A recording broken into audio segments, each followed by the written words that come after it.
Your biggest obstacles aren't real. They're just well-rehearsed thoughts keeping you small. It's time to kill your limits and claim the life you're meant for. Kill Your Limits. Audiobook by Rowan March, published by Inner Impact Books. Introduction. Every day, millions of capable people live beneath invisible ceilings of their own creation. These ceilings manifest in the moment of hesitation before speaking up in meetings, despite having valuable insights to share. They surface in the subtle self-talk that whispers, "Not yet," or "Someone else would be better" when opportunities arise. They appear in the countless small ways you rationalize staying within your comfort zone, even as your deeper self yearns for more. These limitations feel as solid as concrete walls, yet they exist solely in thought. Like a sophisticated computer program running in the background, negative thinking operates as your mind's default operating system. Invisible yet influential, silent yet supremely powerful in shaping your reality.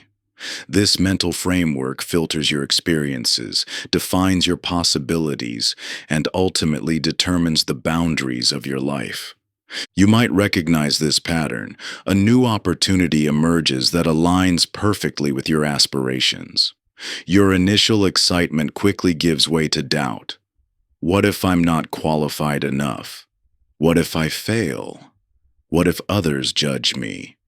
These thoughts feel like rational concerns, but they're actually well-worn neural pathways, directing you away from growth and back toward the familiar confines of your comfort zone. The truth is, most people never question these mental constructs. They accept their limitations as fixed realities, never realizing that these barriers exist only because they believe in them. It's akin to a bird that has lived so long in a cage that it believes flight is impossible, even after the door stands wide open. This book introduces the KILL framework: knowledge, interruption, liberation, legacy, a comprehensive approach to dismantling these self-imposed limitations. Through knowledge, you'll develop awareness of how your mind constructs these invisible prisons. With interruption, you'll learn to catch limiting thoughts before they gain momentum. Through liberation, you'll discover how to replace restrictive thinking with expansive possibilities.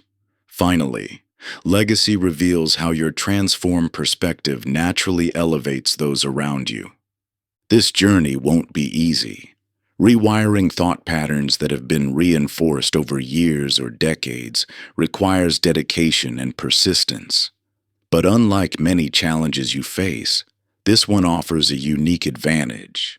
The limitations you're working to overcome aren't actually real. They're sophisticated illusions. Powerful ones, certainly, but illusions nonetheless. As you progress through these chapters, you'll discover that killing your limits isn't about becoming someone new. Rather, it's about removing the artificial constraints that have prevented you from fully expressing who you already are. The person you dream of becoming isn't someone you need to create. It's someone you need to uncover by stripping away the layers of limitation you've accumulated over time.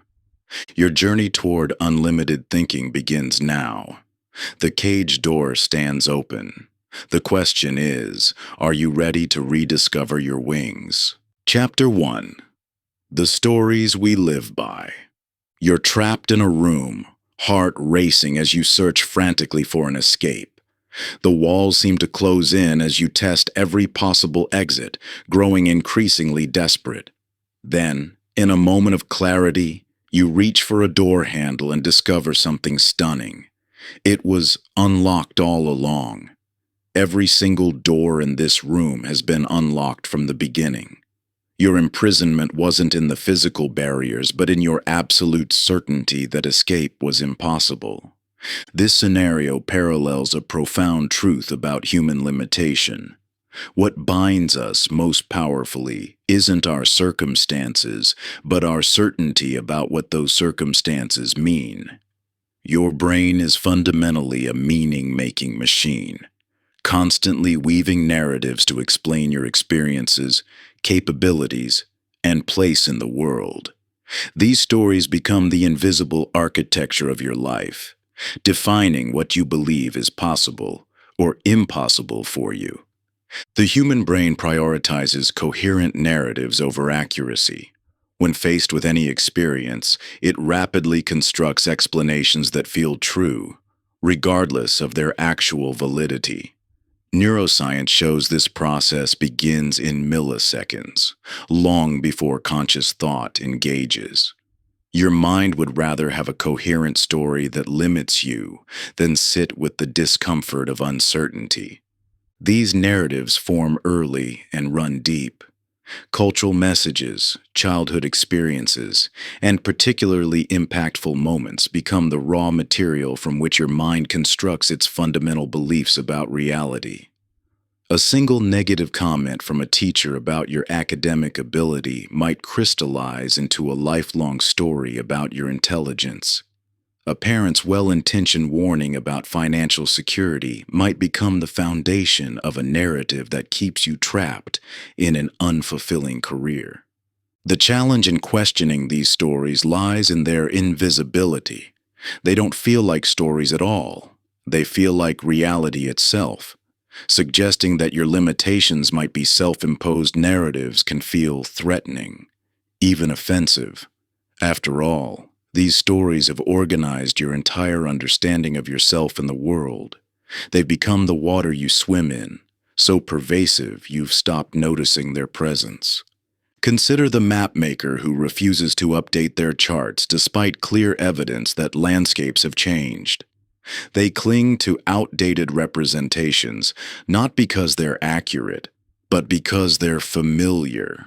Similarly, you might maintain limiting narratives about your capabilities, your worth, or what's possible for someone like you, not because these stories serve you, but because they've become comfortable in their familiarity.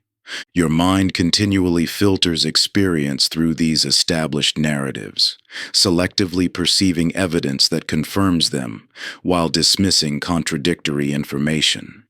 This creates a self-reinforcing cycle.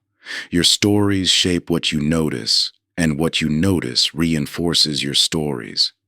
The result is a prison of perception that feels absolutely real, yet exists entirely in thought. Recognizing these dynamics marks the first step toward freedom. Your stories about what you can achieve, who you can become, and what's possible in your life are interpretations, not facts. They're maps of reality, not reality itself. This distinction contains tremendous power. If your limitations exist primarily in thought, changing your thoughts can literally change what's possible in your life. This isn't about positive thinking or denying reality. It's about recognizing that what you've been calling reality is actually a story, one version among many possible interpretations of your experiences and capabilities. This recognition opens the door to transformation by revealing that the walls constraining your life might be as imaginary as the locked doors in our opening scenario. The stories currently shaping your life didn't arise by conscious choice. They formed gradually through the complex interplay of experience, interpretation, and reinforcement. But while you didn't choose your initial narratives, you can choose to examine them now. You can begin to notice the invisible scripts running in your mind, questioning whether they reflect genuine limitations or merely inherited beliefs about what's possible. These narratives took root in your earliest experiences, strengthened by every seeming confirmation. Until they became so familiar, you stopped seeing them as stories at all. They became the lens through which you view everything. Your capabilities, your future, your very identity. But just as a lens can distort as much as it reveals, These unconscious stories might be showing you a warped version of what's actually possible. The profound truth is that you don't have to remain bound by narratives you never consciously chose. You have the power to shine a light on these hidden assumptions and ask yourself, is this really true, or is it just what I've always believed? Chapter 2: The Invisible Architect. Your mind operates like an architect, silently designing the structure of your experience. Imagine waking up in an unfamiliar house where every element seems deliberately crafted to restrict your movement. The doorways are slightly too low, forcing you to stoop. The chairs are uncomfortable, discouraging you from settling in. The windows are positioned just high enough to limit your view of the outside world. As you navigate this space, you gradually realize these constraints aren't random. They're intentional design choices by an architect who has been invisibly shaping your environment all along, your own mind. This architectural metaphor illuminates how unconscious thought patterns continuously construct the boundaries of your experience. Just as a building's design influences how people move through space, your mental architecture determines how you move through life. These thought patterns aren't random. They're sophisticated systems developed through evolution and experience to keep you safe and functional. Your brain's primary directive is survival, not fulfillment. Through millions of years of evolution, it developed highly sensitive threat detection systems that err on the side of caution. This ancient wiring combines with your personal history to create unique patterns of protective thinking. Early experiences, particularly challenging ones, become blueprints for future expectations. A single incident of public embarrassment might lead to a lifetime of avoiding the spotlight. One significant rejection could result in architectural features designed to prevent future vulnerability. These mental constructions feel normal because they've been your reality for so long. Like someone who has lived their entire life in a home with low ceilings, you've adapted to duck your head without even thinking about it. The limitations feel like facts rather than choices, not architectural decisions, but immutable laws of nature. Consider how these patterns manifest. The inner critic that immediately highlights potential failures isn't a truth teller, but an overzealous safety inspector. The habit of catastrophizing, jumping to worst-case scenarios, isn't realistic planning but a defensive design feature. The compulsion to compare yourself to others isn't a valid measurement system but a distorted window through which you view your worth. What makes these patterns particularly challenging to recognize is their invisibility. You don't see them as design choices because you're viewing life through them. It's similar to wearing someone else's prescription glasses. The distortion becomes your normal way of seeing. You might even defend these limitations as necessary features rather than recognizing them as outdated safety measures. The crucial insight is that these thought patterns, while persistent, aren't permanent fixtures. They're learned responses that can be unlearned, architectural elements that can be redesigned once you become aware of them. Your mind isn't a fixed structure but a dynamic space capable of renovation and expansion. Becoming aware of your mental architecture requires developing sensitivity to certain indicators. Notice moments when your energy suddenly depletes, as if walking into a room with poor ventilation. Pay attention when you automatically reject opportunities. These are like doorways you've been conditioned to avoid. Listen for limiting statements about what's possible. These are the invisible walls you've accepted as permanent boundaries. The architecture of your mind was designed with one primary goal: to protect you from harm. But in its zealous pursuit of safety, it may have created a structure that limits more than it protects. The question isn't whether these protective patterns exist. They do in everyone's mind. but whether the current design still serves your highest potential. By developing awareness of your mental architecture, you begin the process of conscious redesign. This doesn't mean demolishing all protective features. Some constraints serve valuable purposes. Instead, it means examining each element with fresh eyes, questioning whether it still serves your current needs and aspirations. Think of it as renovating a house you've lived in for years. Some rooms need complete transformation, while others simply require better lighting or improved flow. Your fear of public speaking might have protected you from social anxiety as a child, but now it blocks career advancement. Your tendency to avoid conflict may have helped navigate difficult family dynamics, but now it prevents you from advocating for your needs. The goal isn't to tear down every wall, but to create a space that amplifies your potential rather than containing it. Chapter 3. The 4 Pillars of Limitation. Your potential stands before you like a magnificent structure, its soaring heights reaching toward possibilities you've barely dared to imagine. Yet supporting this vast potential are 4 deceptive pillars, each one constructed entirely of thought, yet appearing as solid as marble: unworthiness, powerlessness, isolation, and meaninglessness. These pillars have stood for so long they seem permanent, fundamental, even necessary.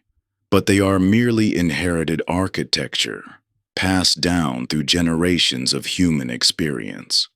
The pillar of unworthiness rises first, perhaps the most familiar of all. It manifests in those moments when achievement brings no satisfaction, when praise rings hollow because you're certain you don't deserve it. This column supports the weight of perfectionism, that relentless drive for an impossible standard that transforms every success into evidence of what's still lacking. It feeds the persistent whisper of imposter syndrome, convincing you that any moment now, everyone will discover the truth. You're not qualified, not prepared, not enough. Beside it stands powerlessness, equally imposing but more subtle in its influence. This pillar reveals itself in the countless times you've said, "I can't," before truly trying, in the projects left unfinished, in the opportunities declined. It manifests as procrastination, that peculiar form of self-sabotage where you postpone action until circumstances force your hand, allowing you to attribute any failure to lack of time rather than lack of capability. When success does come, this pillar ensures you credit luck or timing, never your own agency or skill. The 3rd pillar, isolation, casts its shadow over your relationships and connections. It's present in every moment you hold back from authentic expression, every time you maintain a carefully curated image, rather than risk being truly seen. This column sustains the exhausting practice of chronic comparison, keeping you perpetually outside looking in at others who seem to have it all figured out. It reinforces the belief that your experience is uniquely difficult, that no one could possibly understand your struggles. Finally, meaninglessness completes the structure, perhaps the most insidious pillar of all. It questions the value of every endeavor, suggesting that even if you overcome all other limitations, perhaps none of it truly matters. This pillar feeds the existential boredom that can make even success feel hollow, the creeping sense that you're going through motions without purpose or impact. These pillars perform a paradoxical function. They were originally constructed as protection, a way to manage the overwhelming complexity of existence. Unworthiness protects you from the risks of overreach and social rejection. Powerlessness shielded you from the responsibility of your own potential. Isolation preserves you from the vulnerabilities of deep connection. Meaninglessness offered refuge from the weight of purpose and the fear of failure. Yet what began as protection has become prison. Like a bird raised in captivity, you've grown so accustomed to these limitations that they feel like safety, like home, like an essential part of who you are. The space between these pillars has become your comfort zone, and anything beyond them registers as threat rather than opportunity. But here's the revelation that changes everything. These pillars are made entirely of thought. Despite their apparent solidity, they are constructed of beliefs, assumptions, and interpretations, all of which can be examined, questioned, and ultimately transformed. They persist not through any inherent strength, but through the power of unconscious acceptance. The moment you begin to see them clearly is the moment they begin to lose their hold. In examining these four pillars, you may recognize that certain ones dominate your mental architecture more than others. Some may feel like solid granite, while others appear as mere shadows. This recognition is crucial because it reveals where your work of transformation must begin. The pillars that feel most substantial, most unquestionable, are precisely the ones requiring your closest attention. Looking at your life through the lens of these four pillars brings clarity to patterns that may have seemed random or inevitable. Each limitation in your experience can be traced back to one or more of these fundamental constraints. The procrastination that's holding back your career, the relationships that never seem to deepen, the dreams you've talked yourself out of pursuing, all can be mapped to these underlying structures. When you map your struggles against these pillars, what emerges isn't just understanding, but opportunity. That promotion you've convinced yourself is out of reach, the creative project gathering dust in your drawer, the bold move you've been too afraid to make. Each connects directly to how these pillars shape your perception of what's possible. By seeing these connections clearly, you gain access to the precise points where transformation becomes possible. Your limitations aren't scattered obstacles, but interconnected shadows cast by these four fundamental beliefs. Chapter 4. The Shadow Cost.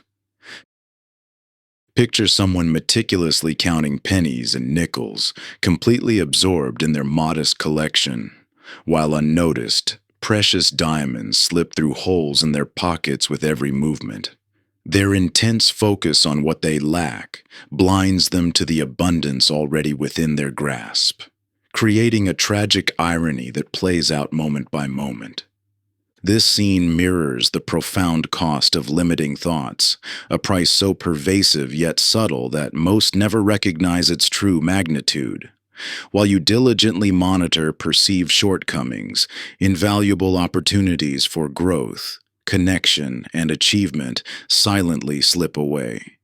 The creative cost accumulates in moments of hesitation, when ideas spark but never ignite into action. Studies in neuroscience reveal that the brain's creative centers actually diminish in activity when constrained by negative self-talk. Innovation requires the courage to explore uncharted territory, yet limiting thoughts construct invisible boundaries that keep you circling familiar ground. The voice that whispers, "You're not talented enough," doesn't just discourage specific projects. It gradually reshapes your neural pathways, making creativity feel increasingly foreign and uncomfortable.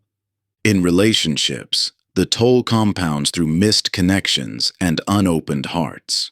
Research in interpersonal psychology demonstrates how self-limiting beliefs create subtle behavioral patterns that push away potential deep connections. When you believe yourself fundamentally unworthy of love, you unconsciously emit signals that confirm this belief. Maintaining emotional distance, deflecting genuine compliments, or sabotaging budding relationships before they can challenge your narrative of unworthiness. The opportunity cost manifests in paths not taken, risks not embraced, and growth not experienced. Each time limiting thoughts convince you to stay in your comfort zone, you sacrifice potential futures that could have expanded your understanding of what's possible. These abandoned possibilities don't disappear. They accumulate into a shadow life of unrealized potential. Perhaps most concrete are the physical costs, documented through decades of psychoneuroimmunology research. Chronic negative thinking triggers sustained stress responses that compromise immune function, increase inflammation, and accelerate cellular aging. Your body literally pays the price for mental limitation through reduced resilience, decreased energy, and increased susceptibility to illness.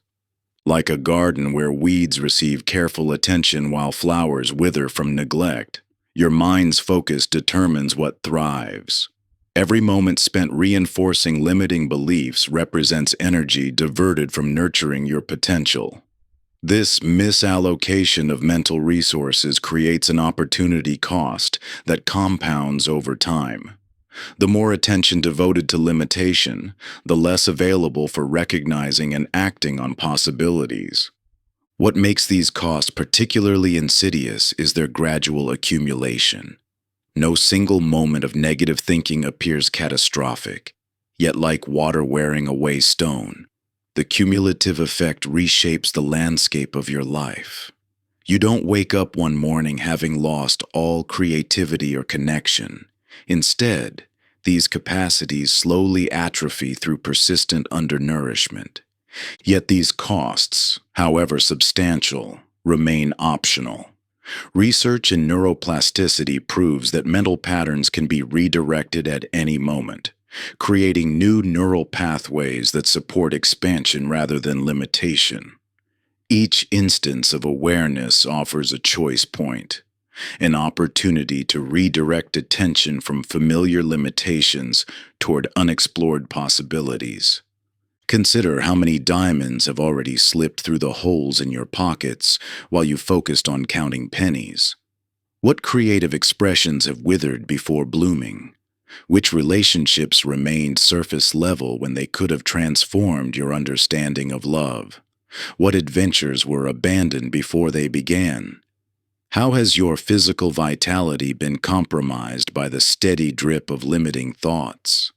The reflection exercise that follows represents an accounting of these shadow costs, not to induce regret, but to illuminate the gravity of limiting thoughts and fuel genuine motivation for change. What awakens is not guilt over past choices, but clarity about the price of remaining unconscious to these patterns. By shining a light on these hidden expenses, you'll see how seemingly innocuous thoughts accumulate into massive opportunity costs over time. This isn't about beating yourself up over roads not taken. It's about recognizing the full impact of your mental habits, so you can make different choices moving forward. When you truly grasp the magnitude of what limiting beliefs have already cost, maintaining those same patterns becomes far more painful than the discomfort of change. Chapter 5. The Comfort of Limitation. In a world where freedom and expansion seem universally desirable, a peculiar paradox emerges. Imagine someone who has lived in a tiny, cramped apartment for decades being offered a beautiful mansion at no cost. This magnificent home promises space, luxury, and the fulfillment of long-held dreams. Yet, as the opportunity presents itself, they begin finding endless reasons to reject it. The maintenance would be overwhelming. The space would feel too empty. The neighborhood might be unfamiliar. The commute could change. Despite the clear advantages of moving, they ultimately choose to remain in their confined but familiar space. This scenario illuminates a fundamental truth about human psychology. We often cling to our limitations not because they serve us, but because they feel safe. The cramped apartment of negative thinking, despite its obvious disadvantages, provides a predictable environment where expectations are managed and surprises are minimal. The safety of low expectations operates as a psychological defense mechanism.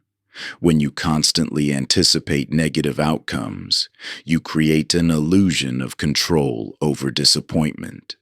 Research in cognitive psychology demonstrates that the brain processes anticipated pain differently than unexpected pain, suggesting that we'd rather embrace a known discomfort than risk an unknown outcome, even if that outcome might be positive.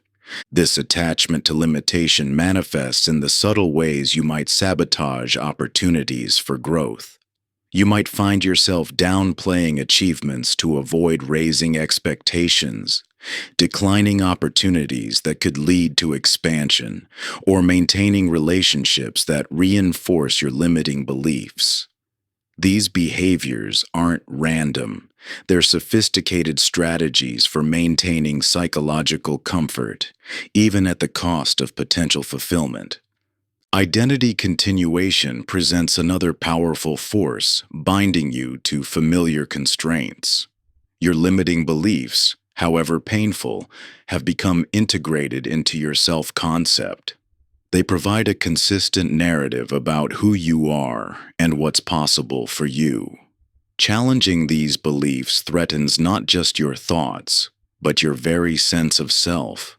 The prospect of becoming someone new, even someone more capable and fulfilled, can trigger deep resistance because it requires letting go of the identity you've carefully constructed. Perhaps most insidiously, limitation offers the relief of reduced responsibility. When you believe success is impossible, you're absolved from the demanding work of pursuing it. This comfort mechanism protects you from the vulnerability of trying and potentially failing, but it also prevents you from discovering your true capabilities. It's easier to declare something impossible than to face the uncertainty of attempting it.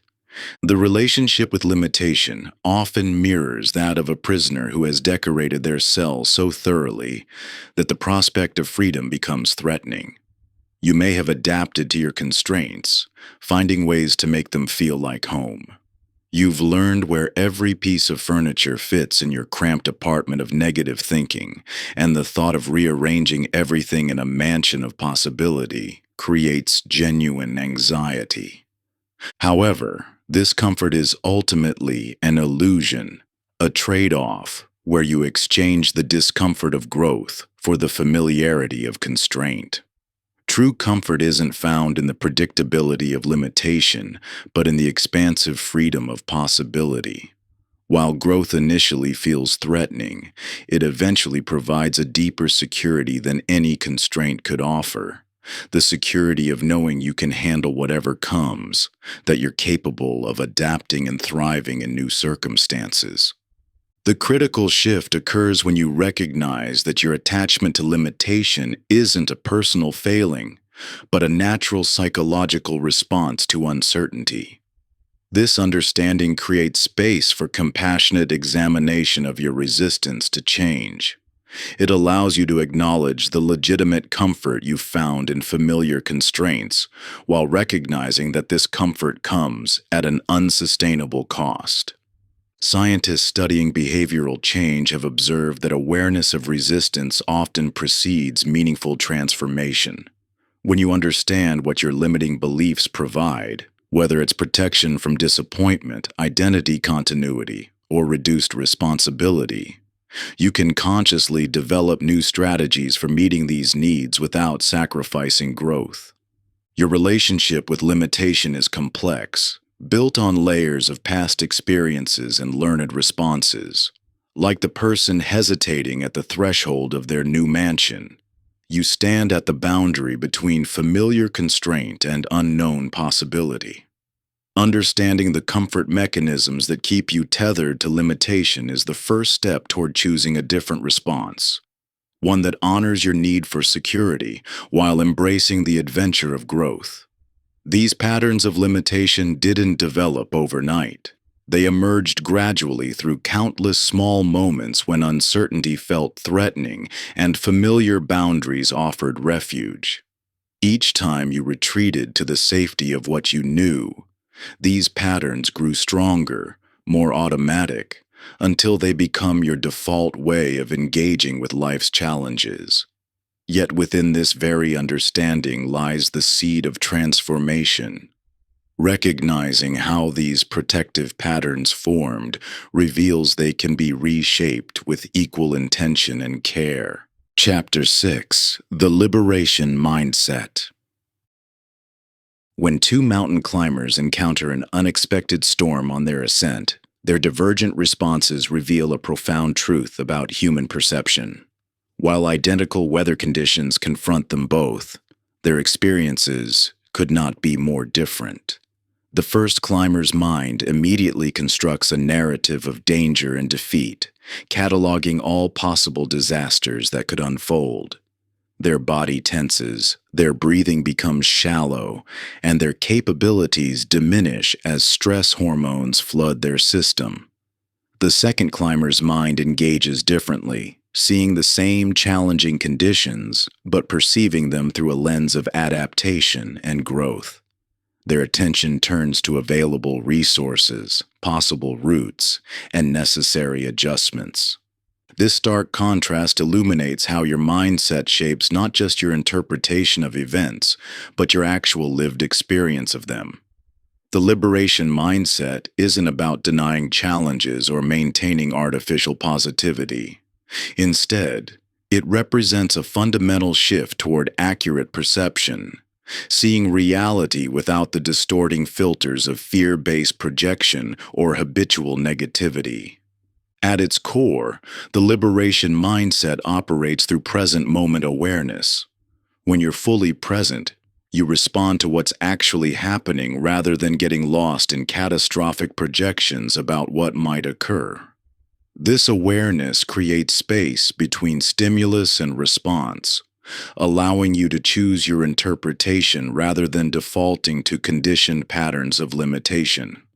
Cognitive flexibility forms another crucial element of this mindset.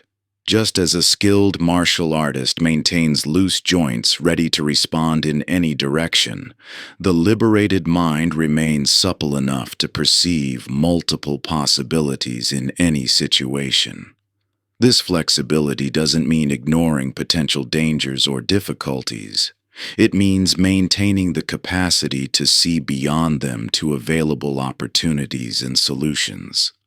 Comfort with uncertainty emerges as a vital component of liberated thinking. The mind that demands absolute certainty before taking action will always remain trapped within the walls of the known. By developing a healthy relationship with uncertainty, you expand your field of possible action beyond the narrow confines of guaranteed outcomes. Perhaps most importantly, the liberation mindset cultivates responsibility, focusing attention on what can be influenced rather than what cannot. Like a sailor working with changing winds, this mindset engages with conditions as they are, while maintaining awareness of how to adjust course toward desired outcomes. Society often reinforces limitation as realism, creating subtle pressure to view negative projections as more mature or sophisticated than expansive thinking. This cultural conditioning can make the liberation mindset feel naive or unrealistic despite its greater accuracy. Yet reality consistently demonstrates that those who maintain flexible, engaged thinking often perceive opportunities and solutions invisible to minds trapped in rigid negativity. This liberated perception naturally extends into every domain of life. In professional settings, it allows you to perceive challenges as opportunities for innovation rather than insurmountable obstacles.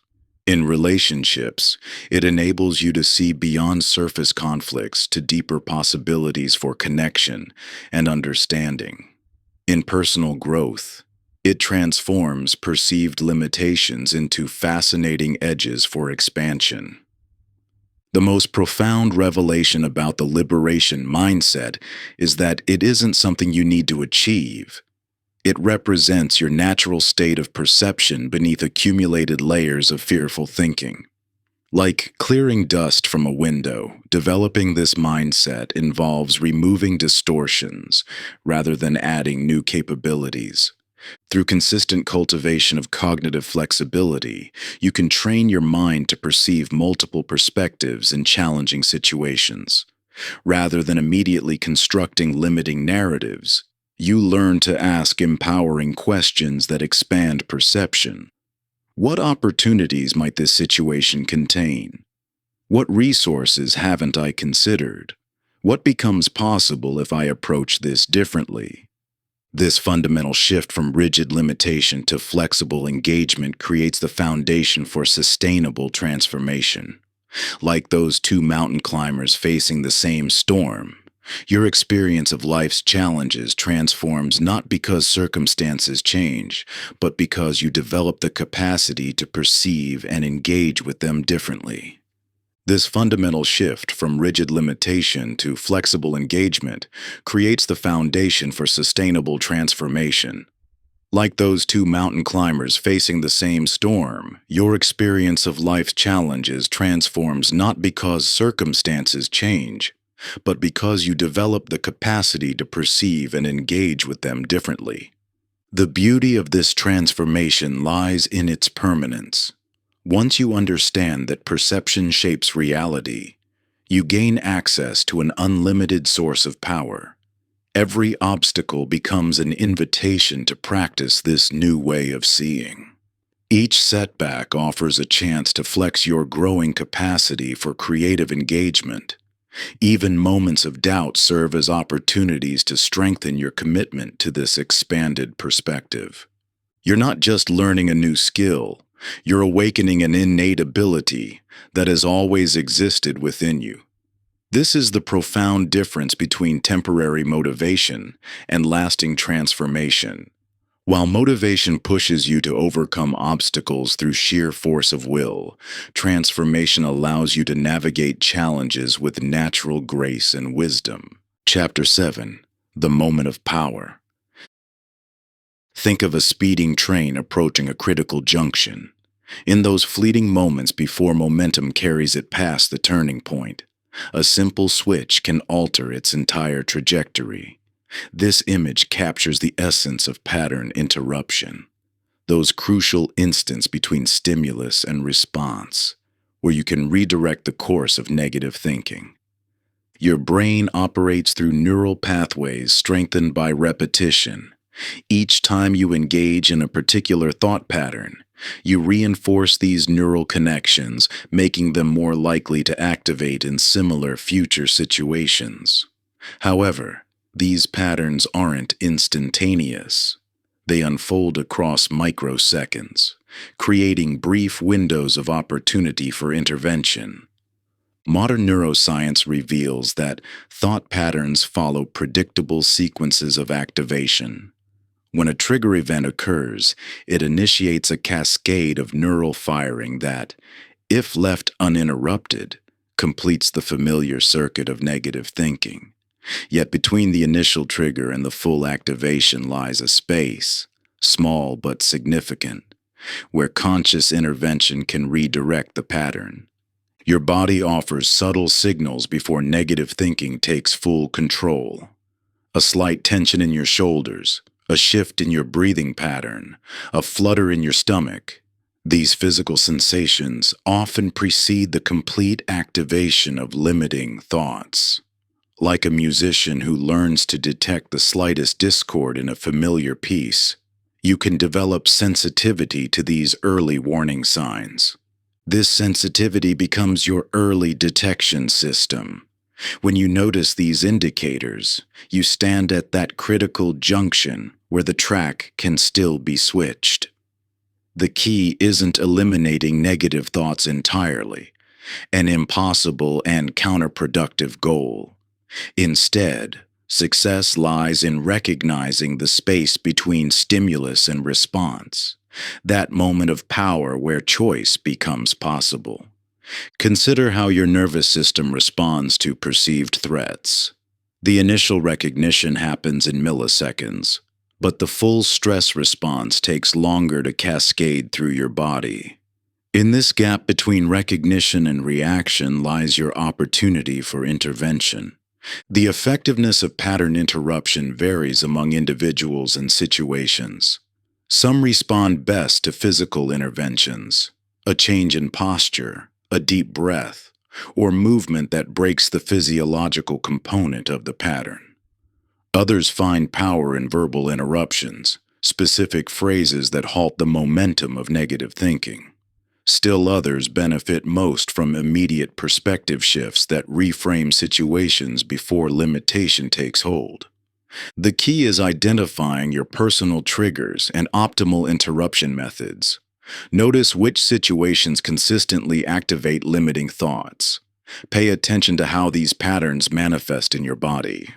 Observe which interruption techniques feel most natural and effective for you. Your power to interrupt negative patterns grows stronger with awareness. Each time you successfully redirect a limiting thought, you weaken the old neural pathway while strengthening new, more empowering connections. This isn't about perfection. It's about increasing your moments of conscious choice. The goal isn't to never experience negative thoughts.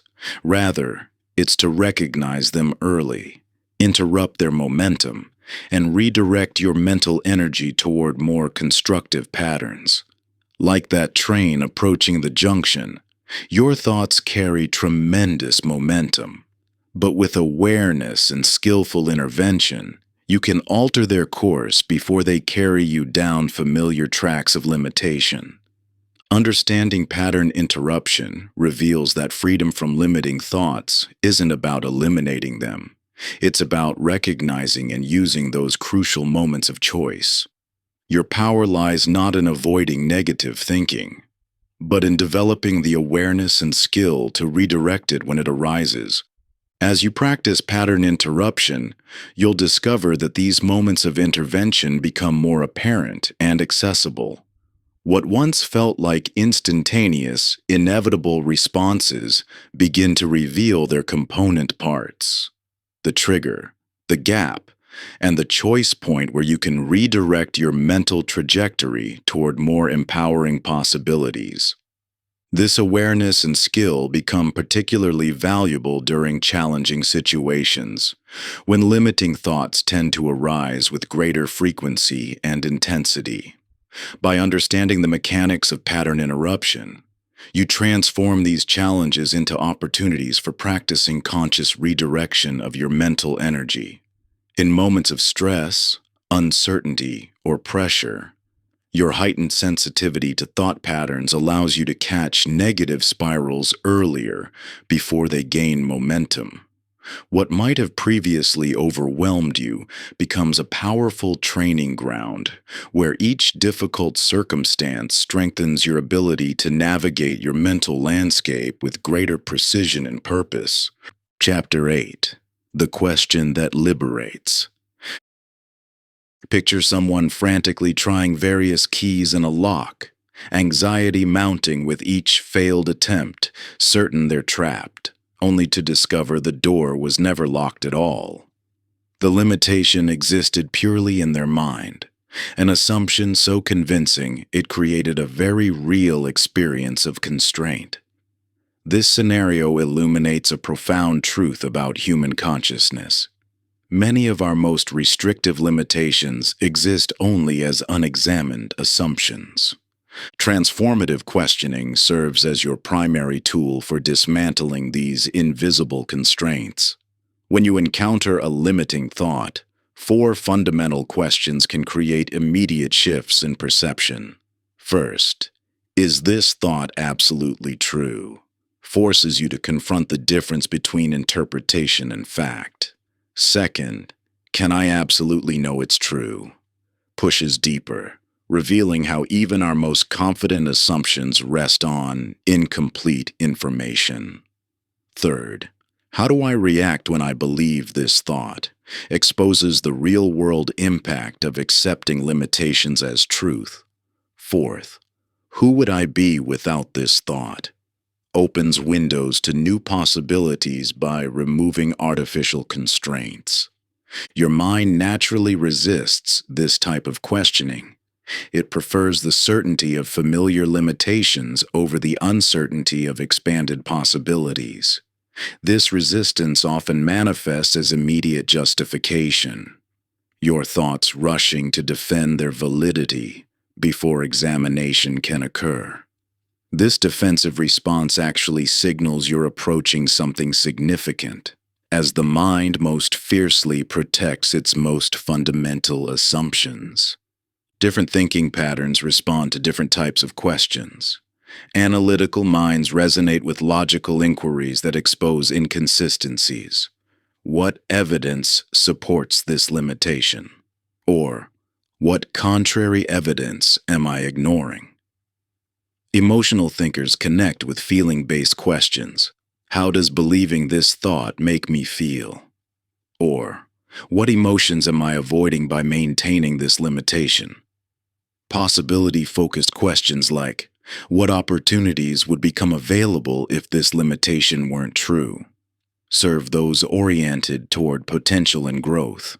Like a jeweler examining a stone from multiple angles to reveal its true nature, these varied questions illuminate different aspects of your limiting thoughts. Each perspective offers new insights, gradually dismantling the solidity of constraints that once appeared absolute. Questions aren't merely tools for gathering information. They're gateways to entirely new territories of perception. The quality of your questions literally determines the quality of your life experience. When you ask, "What else might this mean?" you open yourself to interpretations beyond your habitual negative assumptions. What would I advise someone I love in this situation creates emotional distance that allows clearer perception. How might I view this situation 5 years from now? Provides perspective that often reveals the temporary nature of current limitations. Your most persistent limiting thoughts require customized questions tailored to their specific patterns. When faced with thoughts of inadequacy, questions like, "Where am I already demonstrating capability in this area?" can interrupt the pattern. For fears of failure, what's the worst that could actually happen, and could I handle that? Helps expose catastrophic thinking. Perfectionist thoughts respond to, what would good enough look like in this situation? These questions serve as pattern interruption tools, training your mind to automatically challenge negative interpretations rather than accepting them as truth. The key lies not in reaching specific answers, but in maintaining the questioning stance itself, remaining curious about your assumptions rather than convinced of their reality. Just as a scientist maintains skepticism toward initial observations, you can develop healthy doubt toward your limiting thoughts.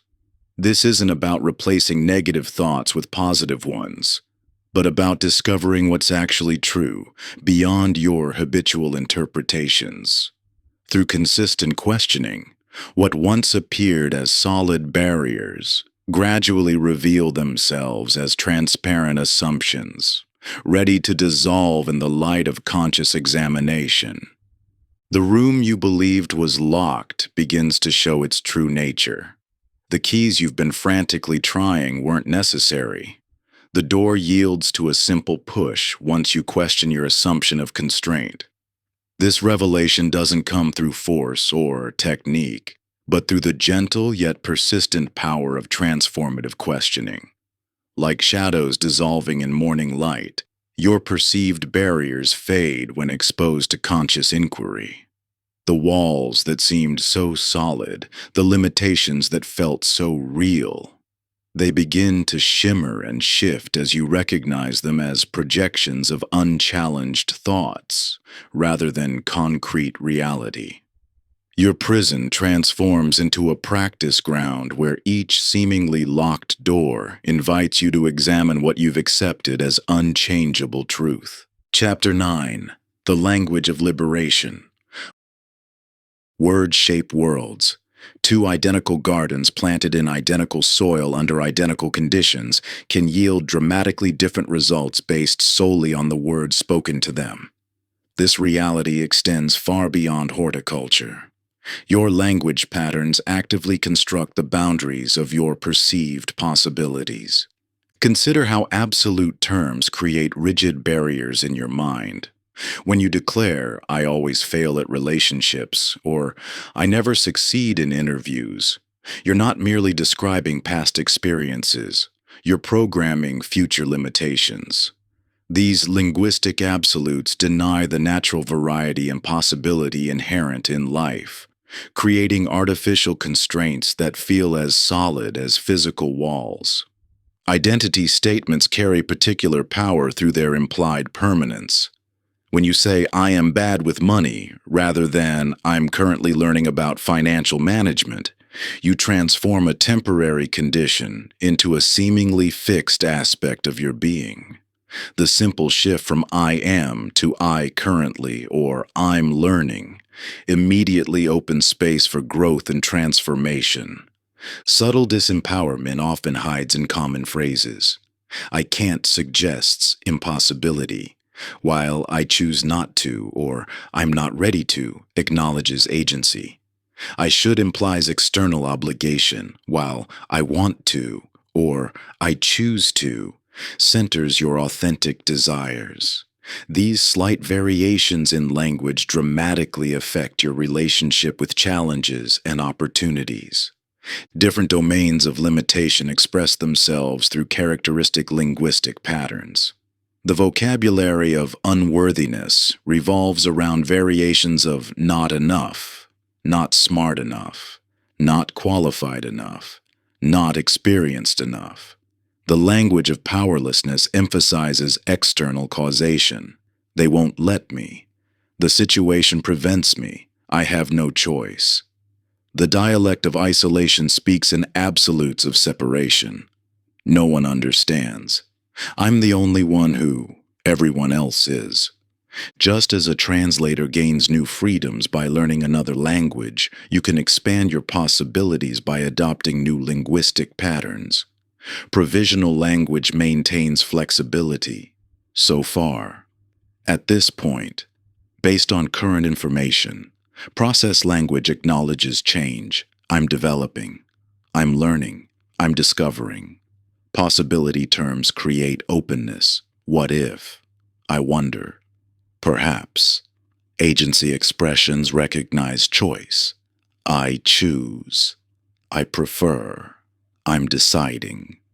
Your words don't merely describe your reality, they actively construct it by directing attention and framing experience. When you say, "This always happens to me," you're not just describing a pattern, you're creating a perceptual filter that selectively notices confirming evidence while overlooking exceptions. When you declare something impossible, you remove any motivation to explore potential solutions. The power of language extends beyond conscious thought into your body's biochemical responses. Limiting language triggers stress responses, while empowering language stimulates growth hormones and positive neurochemistry. Your words literally reprogram your biology, influencing everything from immune function to physical performance. Language patterns become habitual through repetition, creating default interpretations that feel natural and inevitable. Just as negative patterns became automatic through unconscious repetition, new empowering patterns can become your default through conscious practice. This isn't about positive thinking. It's about accurate thinking that acknowledges both challenges and possibilities. Transforming your linguistic patterns requires awareness of current habits and consistent practice with alternatives. When you catch yourself using absolutes, shift to provisional language. When you notice identity statements, reframe them as temporary conditions or learning opportunities. When disempowering phrases arise, consciously choose expressions that acknowledge your agency. This transformation extends beyond self-talk to influence how you communicate with others.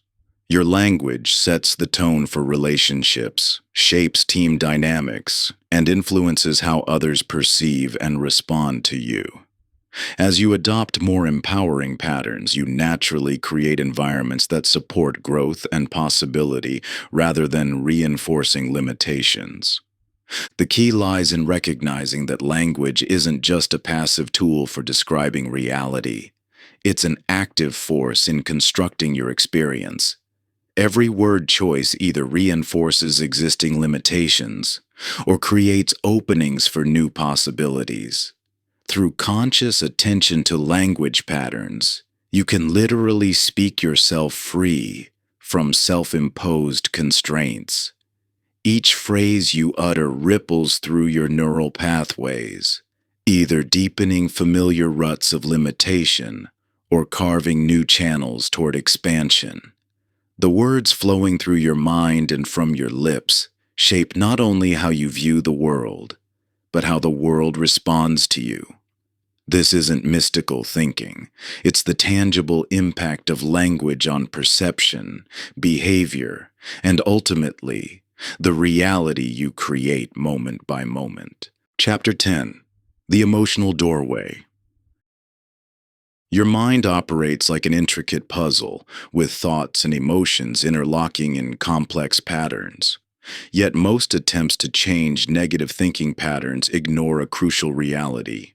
You're trying to solve this puzzle while wearing thick gloves that numb your sensitivity to its subtle contours.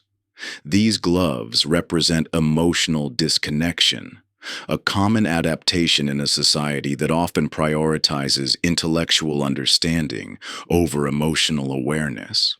When you remove these metaphorical gloves, everything changes. Suddenly, you can feel the minute variations in the puzzle pieces, the slight tremor in your stomach before anxiety spirals into catastrophic thinking, the chest tightness that precedes self-doubt, the throat constriction that signals incoming imposter syndrome. These physical emotional signals arrive milliseconds before the corresponding thoughts, offering a brief window for intervention that most people miss entirely. Neuroscience confirms this sequence. Your emotional brain processes information and responds before your cognitive centers even receive the signal. This isn't a design flaw, it's an evolutionary advantage that can become a powerful tool for transformation when you learn to read these emotional messages accurately. Your emotional system functions like sophisticated weather tracking equipment, detecting subtle atmospheric changes before the storm of negative thinking arrives. Just as meteorologists learn to read barometric pressure drops and wind pattern shifts, you can develop the sensitivity to recognize emotional indicators that precede specific thought patterns. This isn't about controlling or suppressing emotions. Quite the opposite. Emotional awareness requires developing a more nuanced relationship with your feelings. Many have learned to override emotional signals, treating them as inconvenient interruptions rather than valuable data. This disconnection doesn't eliminate emotions. It simply removes your ability to detect their early warning signals. Your body constantly provides emotional information through physical sensations. Before anxiety manifests as catastrophic thoughts, it might appear as shallow breathing or muscle tension. Before shame triggers self-condemnation, you might notice a slight slump in posture or heat in your face. These bodily signals offer intervention opportunities before limiting thoughts gain momentum. The key lies in developing emotional literacy, learning to accurately interpret these physical emotional messages rather than misreading them through the lens of habitual thinking. When you feel that familiar throat tightness, is it really signaling danger or is it simply energy arising that could be channeled productively? When your chest constricts, is it truly evidence of inadequacy, or is it excitement about stepping into new territory? Your emotional vocabulary plays a crucial role in this awareness. The more precise your emotional language becomes, the more accurately you can identify and respond to these signals. There's a world of difference between vague discomfort and recognizing specific emotional notes like apprehension, uncertainty, or anticipation. Tracking your emotional triggers reveals patterns in how specific situations consistently activate particular emotional thinking combinations. This isn't about analyzing past events. It's about developing real-time awareness of how emotions arise and transition into thoughts. Through careful observation, you begin recognizing the subtle shifts that precede limiting thought patterns. This sensitivity development requires consistent practice in body awareness. Regular body scanning helps identify your unique physical signatures for different emotional states. Some find tension headaches precede perfectionist thinking, while others notice stomach knots before social comparison thoughts activate. These patterns are highly individual. Your task is discovering your personal emotional physical language. The ultimate goal isn't to prevent negative emotions or thoughts, but to develop an early warning system that allows conscious choice in how you respond. When you can detect the emotional weather patterns forming, you gain precious moments to choose your response rather than being swept away by habitual thinking. With practice, this emotional awareness becomes automatic, a natural sensitivity to the subtle currents of your inner experience. Like removing those thick gloves from the puzzle, you develop the tactile awareness needed to work skillfully with your thoughts and emotions rather than being controlled by them. This foundation of emotional intelligence creates the conditions for successful pattern interruption. Without it, you're always operating reactively, trying to catch thought patterns that have already gained momentum. With it, you develop the capacity for early intervention, engaging with emotional signals before they crystallize into limiting thoughts. You gain the subtle awareness needed to notice the first tremors of anxiety, the initial whispers of self-doubt, or the quiet stirrings of frustration. These early warning signals become your allies, giving you precious moments to pause and redirect your mental energy before it cascades into familiar patterns of limitation. What was once an overwhelming flood becomes a manageable stream, allowing you to navigate your inner landscape with newfound grace and precision. Chapter 11: The Power of Presence. Consider someone perpetually gazing through binoculars, alternating between scenes of past regrets and future anxieties, while continually stumbling over the opportunities and beauty directly at their feet. This constant mental time travel isn't just a distraction. It's the fertile soil where negative thinking takes root and flourishes. Your mind's tendency to project away from the present moment creates the very space where limitation grows strongest. When you're mentally rehearsing future scenarios or replaying past events, you're operating in a realm of pure thought, disconnected from the direct experience of life unfolding in the present moment. This disconnection amplifies negative thinking patterns that can only exist in mental projections, not in immediate reality. Neuroscience reveals how attention directed to immediate sensory experience activates fundamentally different brain regions than conceptual thinking. When you fully engage with present moment experience, the sensation of your breath, the feeling of your feet on the ground, the sounds in your environment, you naturally interrupt the neural circuits that maintain limiting thought patterns. This isn't merely a temporary distraction, but a profound shift in how your brain processes experience. Modern culture constantly pulls your attention away from the present moment. Between digital notifications, endless to-do lists, and societal pressure to always be planning ahead, presence has become increasingly rare. This constant future focus creates an environment where negative thinking thrives, as your mind continuously generates problems to solve and scenarios to worry about. Different personality types experience presence in unique ways. For some, presence emerges through physical awareness, the sensation of movement, breath, and bodily sensations. Others connect with presence through emotional awareness, tuning into the immediate feeling state without analysis or judgment. Still others find presence through focused mental attention, becoming completely absorbed in the task or observation at hand. This relationship between presence and negative thinking reveals a profound truth. Limiting thoughts require mental time travel. They depend on your mind's ability to project into imagined futures or recalled pasts.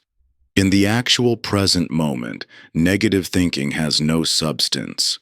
It dissolves in the face of direct experience. The present moment isn't simply one point on a timeline. It's the only place where life actually occurs. Past and future exist solely as thoughts, while reality unfolds exclusively in the now. This understanding offers a powerful key to interrupting negative patterns. By fully entering the present moment, you naturally step out of the mental space where limitation operates. 5 senses check provides an immediate anchor to present experience.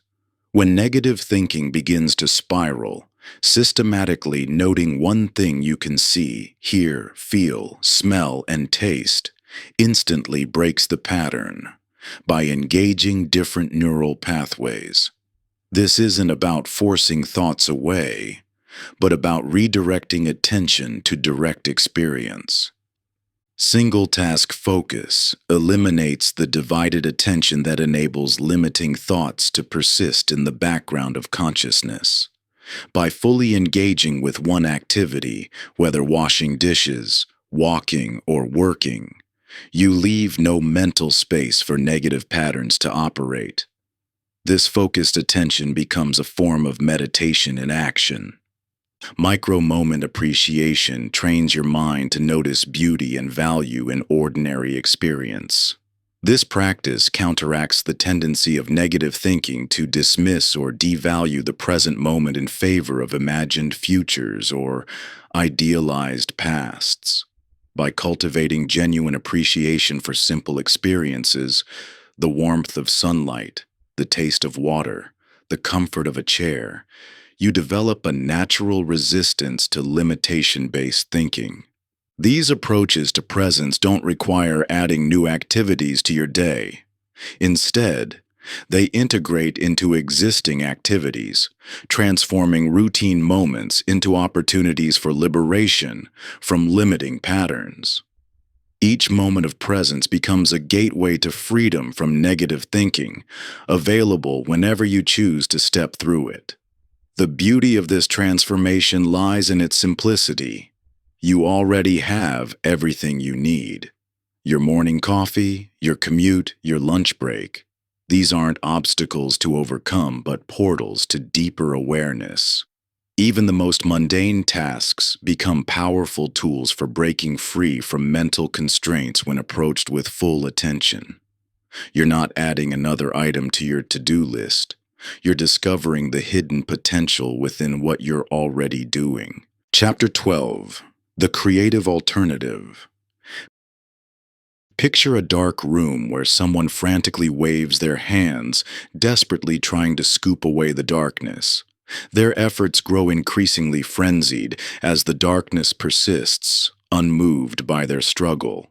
Now imagine another person simply reaching for a light switch, instantly transforming the entire space, not by fighting darkness, but by introducing light. This fundamental principle reveals a profound truth about transforming negative thinking. Direct resistance often strengthens what you're trying to eliminate, while creating something new naturally displaces limitation. Your mind operates according to this same principle. When you directly fight against negative thoughts, you paradoxically strengthen their grip by focusing attention on what you don't want. Yet when you engage in creative activity, you naturally interrupt limiting patterns without requiring direct confrontation. This isn't just metaphorical. Neuroscience demonstrates that creative engagement activates brain regions associated with possibility and potential, while simultaneously deactivating areas linked to self-criticism and limitation. This approach often feels counterintuitive because your instinct when facing negative thoughts is to combat them directly. You might try to argue with your inner critic, suppress anxious projections, or force yourself to think positive. But just as trying to scoop away darkness proves futile, these direct resistance strategies often increase the very patterns you're trying to eliminate. The key lies in understanding that your mind cannot simultaneously hold limitation and creation. When you're genuinely engaged in creative activity, whether solving a problem, expressing artistically, or building something new, limiting thoughts naturally fade into the background, not because you've defeated them, but because you've created something more compelling for your mind to engage with. Different forms of creative response interrupt different types of negative patterns. Artistic expression naturally disrupts emotional rumination by providing an alternative channel for emotional energy. Problem-solving engagement naturally challenges limiting beliefs about capability by demonstrating your capacity for generating solutions.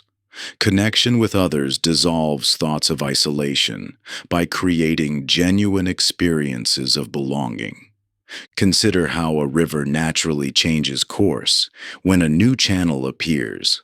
Water doesn't fight against its old path, but simply flows where resistance is lowest. Your mind follows similar principles, naturally flowing toward engaging alternatives when they become available.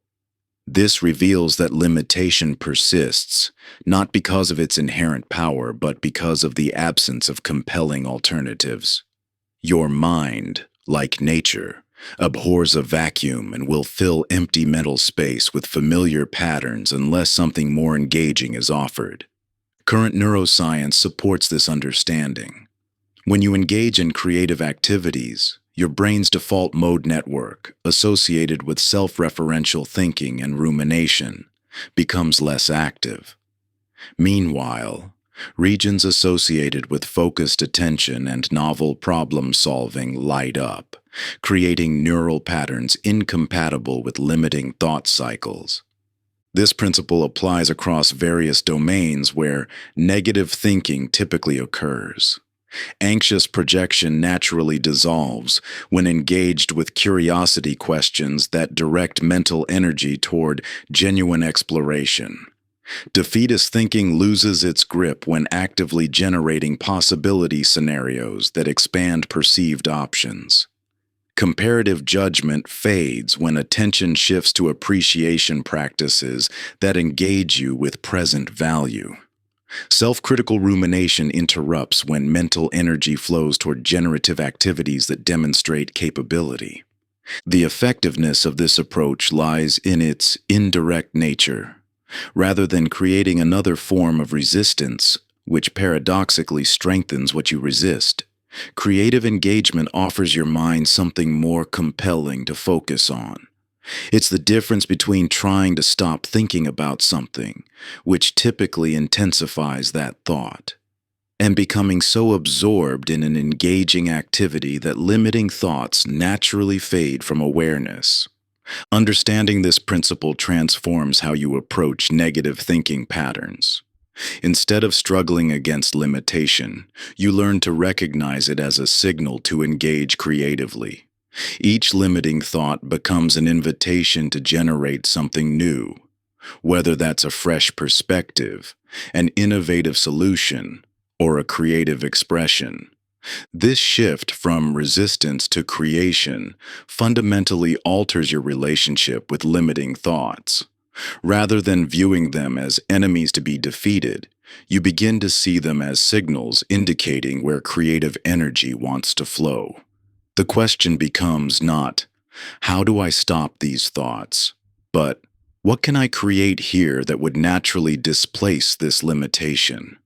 Your mind's natural tendency to focus on problems transforms into an opportunity for innovation.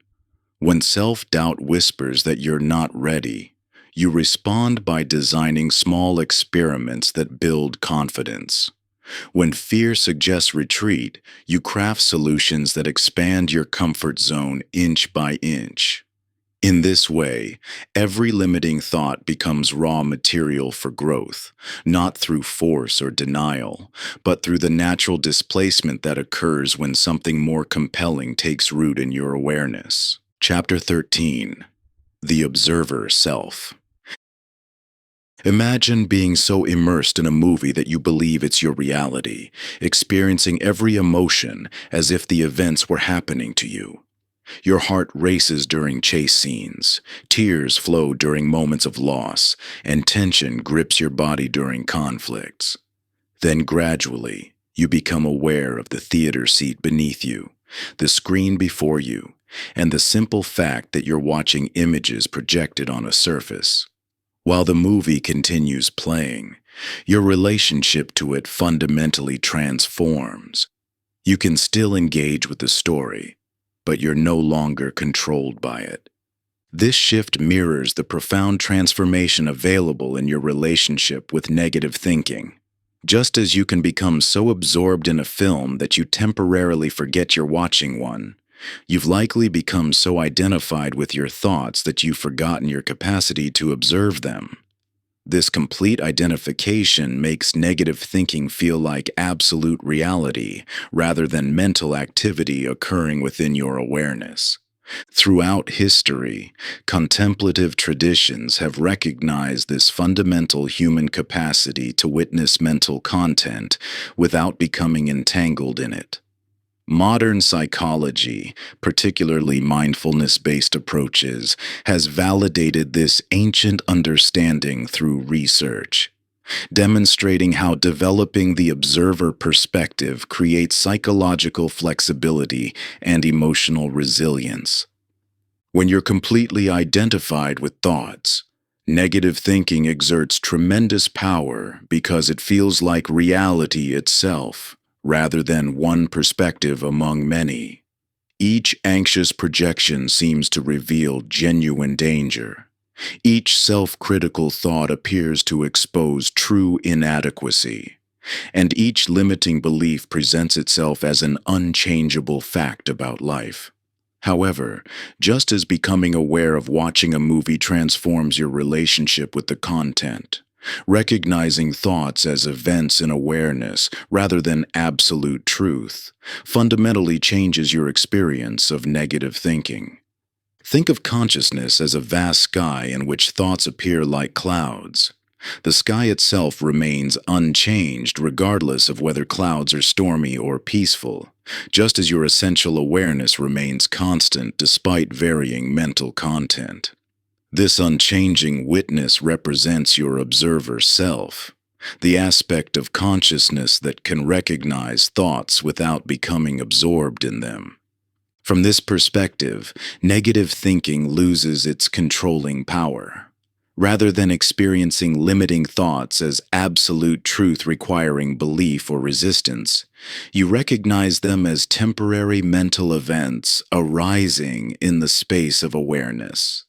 This doesn't mean negative thoughts disappear, just as becoming aware of watching a movie doesn't make the film stop playing, but their impact fundamentally changes when witnessed from this broader perspective. Consider how a mountain provides perspective on the landscape below. From ground level, trees might seem like an impenetrable forest, but from the mountain's height, you see clearings, paths, and the forest's actual boundaries. Similarly, the observer perspective reveals spaces between thoughts and pathways through limiting patterns that remain invisible when completely identified with mental content.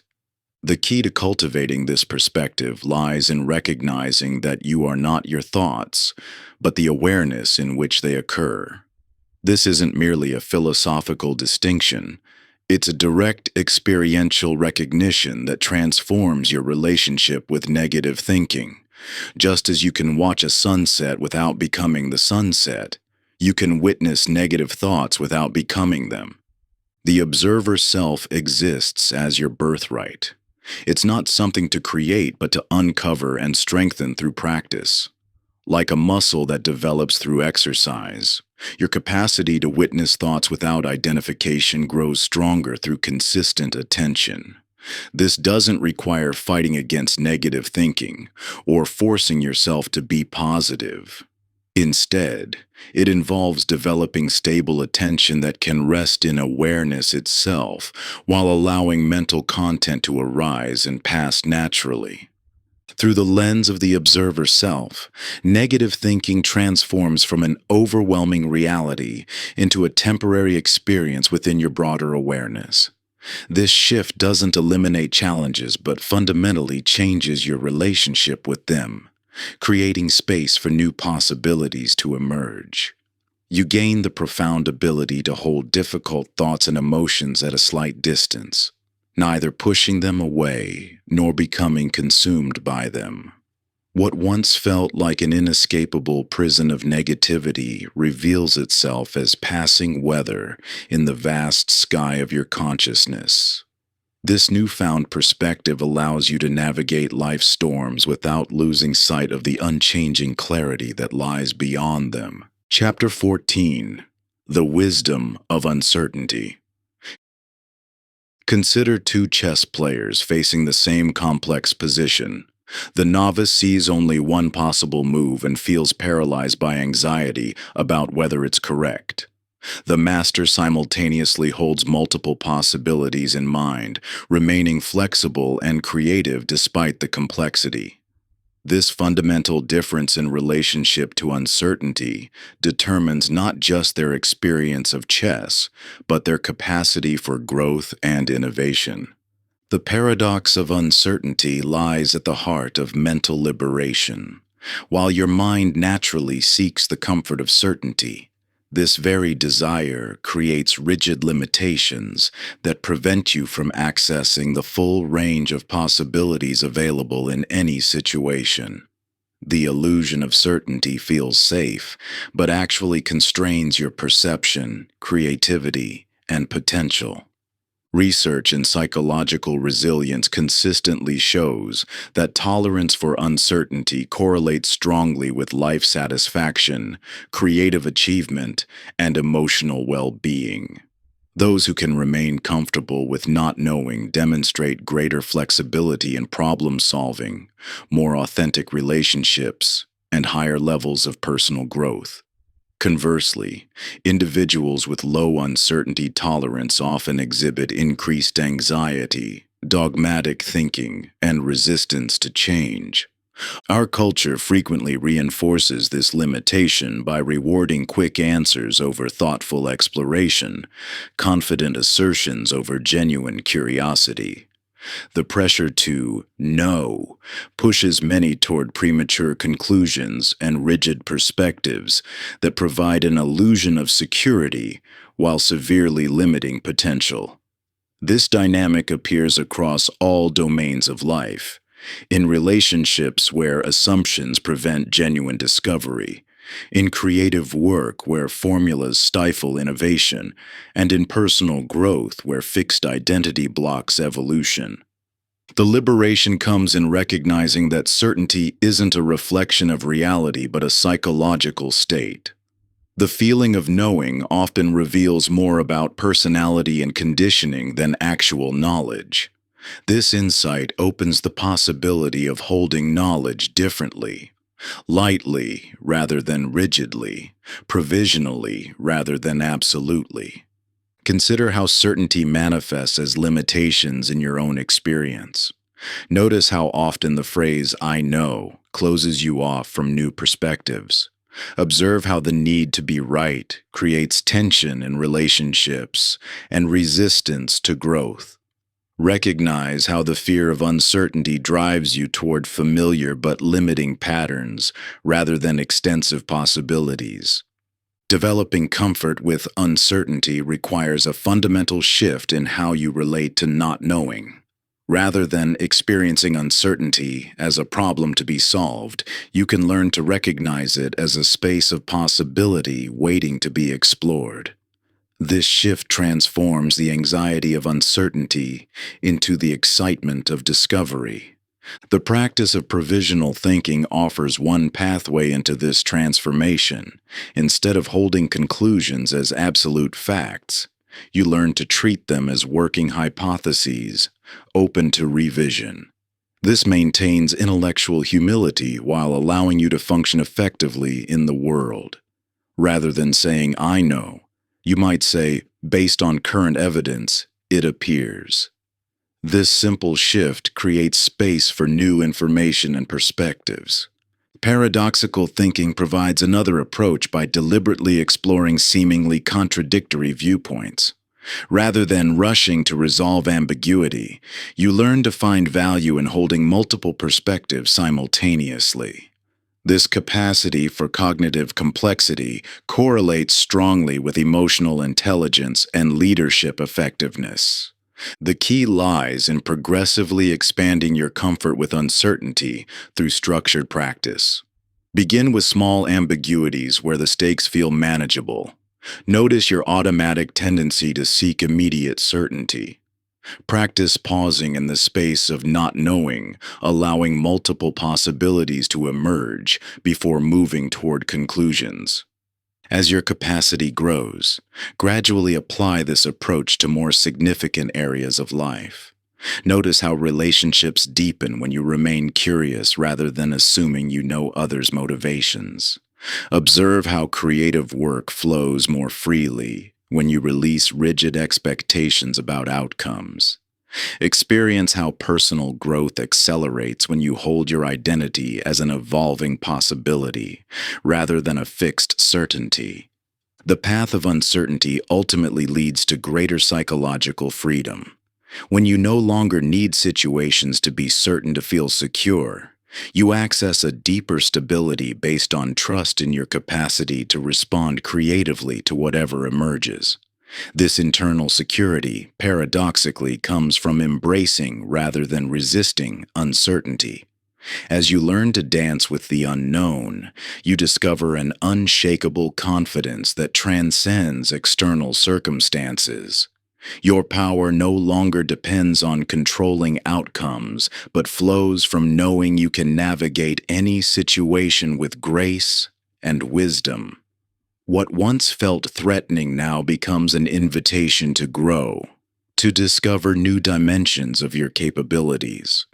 This is true liberation, not the absence of uncertainty, but the profound realization that uncertainty itself is the doorway to your greatest potential. Chapter 15: The Perspective Shift. Building on the previous chapters, I'll expand on the perspective-shifting concept while maintaining the established tone and style, targeting over 1,000 words. The ceiling has always been there, waiting to be noticed. Yet how often do we remain fixated on conventional exits, exhausting ourselves against locked doors while freedom hovers silently above? This fundamental truth about perspective lies at the heart of transcending limitations. What appears impossible from one angle often reveals obvious solutions from another. Consider how your perception creates your reality in each moment. When you're convinced a situation is hopeless, your mind efficiently filters out evidence of possibility. When you believe you lack the necessary capabilities, your attention gravitates toward confirming data while dismissing contradictory examples. This selective perception feels completely natural and objective. After all, you're simply seeing what's there, aren't you? But perception is never purely objective. Your mind doesn't passively record reality like a video camera. Instead, it actively constructs your experience through the lens of your current perspective. highlighting certain aspects while completely filtering out others. This is why two people can encounter the exact same situation yet have radically different experiences. This understanding opens up tremendous possibilities.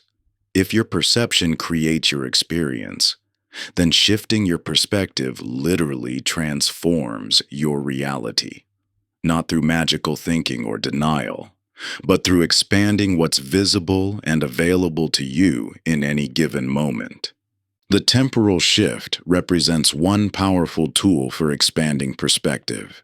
When caught in the grip of limitation, your perception typically collapses into an eternal present moment, where current challenges feel permanent and defining. Intentionally viewing the situation across different time frames naturally dissolves this frozen perspective. The scale shift provides another crucial tool, allowing you to zoom between different levels of significance. When trapped in personal limitation, your perspective often becomes cramped and myopic, treating small setbacks as devastating failures. Intentionally shifting scale, considering how the situation appears from a community or global perspective, creates breathing room around personal challenges. The identity shift may be the most powerful tool of all, temporarily stepping out of your limited self-concept to access different aspects of your capabilities. Rather than remaining trapped in habitual self-doubt, you can intentionally view situations through the lens of your wisest self or most capable moments. These perspective shifts aren't mere mental gymnastics. They create tangible changes in how your brain processes information and generates possibilities. Neuroscience reveals that different perspectives actually activate different neural networks, accessing capabilities that remain dormant when stuck in limiting viewpoints. The key lies in developing genuine cognitive flexibility rather than forcing positive thinking. Just as a kaleidoscope creates entirely new patterns with a slight adjustment, small shifts in perspective can transform how you perceive and respond to limitations. This isn't about denying challenges, but about expanding your perceptual range to include previously invisible possibilities. Perspective shifting requires practice to overcome the mind's natural tendency toward perceptual rigidity, especially during stress. The key is developing this capacity during relatively calm periods so it becomes available when you need it most. Regular exploration of different viewpoints builds general cognitive flexibility that serves as a foundation for specific perspective shifts when facing limitations. Think of perspective shifting as intentionally adjusting the lens through which you view reality. Just as a camera lens can zoom in for detail or out for context, your mental lens can be adjusted to reveal different aspects of any situation. The limitation you perceive may be real from your current perspective while simultaneously containing possibilities visible only from other angles. This returns us to the opening metaphor. Sometimes liberation requires looking in unexpected directions rather than struggling harder against apparent barriers. The ceiling has always been open, but noticing it requires lifting your gaze from the conventional exits that have absorbed your attention. As you develop this capacity for flexible perspective, you'll discover that many limitations exist primarily as fixed viewpoints rather than objective reality. What appears as an impenetrable wall from one angle often reveals doorways from another. The key is remembering to look. This shift transforms your relationship with obstacles. Suddenly, they become invitations to explore rather than barriers to overcome. Each challenge presents an opportunity to practice this perceptual agility, revealing possibilities that were always present but previously invisible to your habitual way of seeing. The walls that once seemed to define your boundaries become mere suggestions, temporary landmarks in a landscape rich with alternate paths. Chapter 16: The Choice Point. Standing at the crossroads of limitation and possibility, you face a fundamental choice that appears in countless moments throughout your life. One path stretches before you, well-worn and familiar, the automatic patterns of negative thinking that have shaped your experience thus far. The other path, less traveled and somewhat mysterious, opens toward expansive vistas of potential that exist beyond habitual limitation. This choice point perfectly illustrates the transformative power of conscious decision-making in breaking free from mental constraints. Most of what you consider choices are actually automatic reactions based on past conditioning.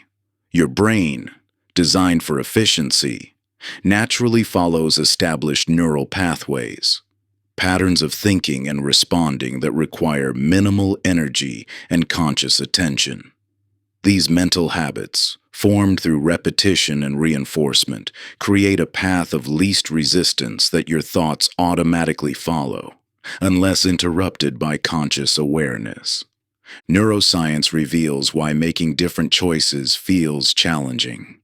Habitual thinking activates well-established neural networks that process information quickly and automatically.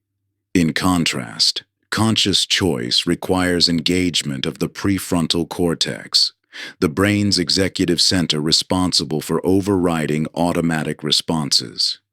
This difference explains why choosing new responses requires more energy and feels less natural than falling into familiar patterns.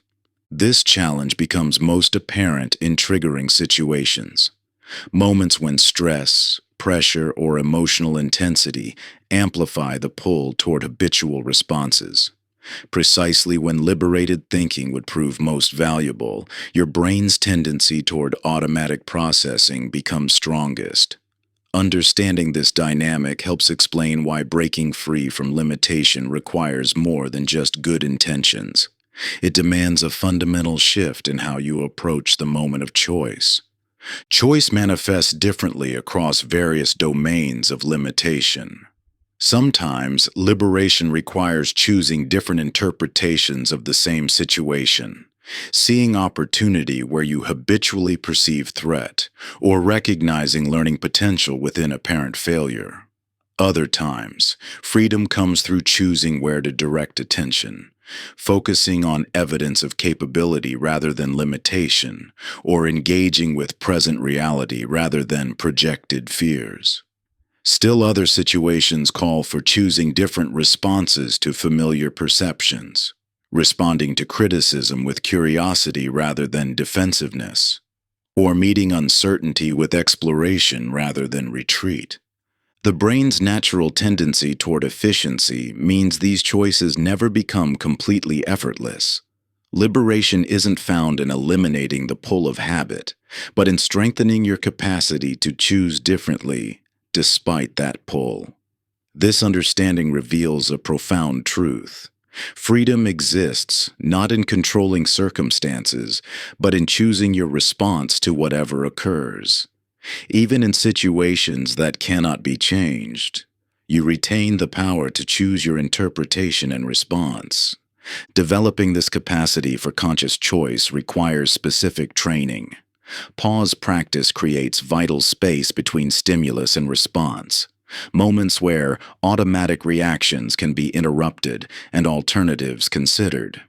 Option generation expands your perception of possibilities beyond habitual patterns, preventing the tunnel vision that makes limitation feel inevitable.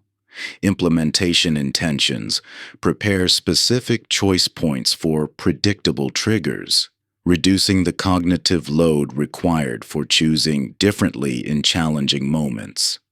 Through consistent practice, you develop increasing awareness of the choice points that appear throughout your day, moments where habitual limitation can be replaced with conscious alternatives.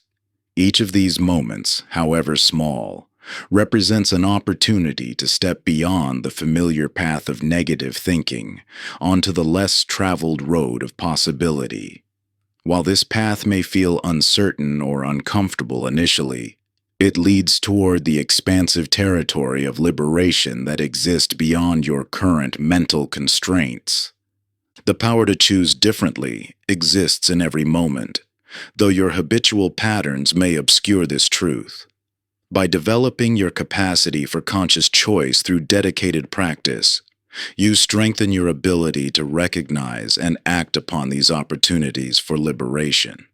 Each conscious choice, no matter how small, contributes to rewiring your brain's automatic responses, gradually transforming limitation from an inevitable reality into simply one option among many. Chapter 17: The Ripple Effect.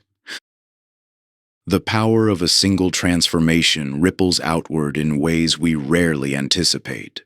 Like a stone dropped into still water, when you break free from a limiting pattern, the impact creates expanding circles that eventually touch every shore of your life and beyond. This natural law of influence means that your internal work carries significance far beyond personal growth. It becomes a catalyst for collective liberation. Consider how mental patterns spread through social networks with the same inevitability as ripples through water. Research in social contagion demonstrates that attitudes, beliefs, and emotional states move through communities like invisible currents, subtly shaping the possibilities others perceive. When you shift from limitation to liberation in your own mind, you automatically influence the mental environment around you. This understanding brings both opportunity and responsibility. Your journey beyond limitation isn't merely personal development, it's a contribution to collective consciousness.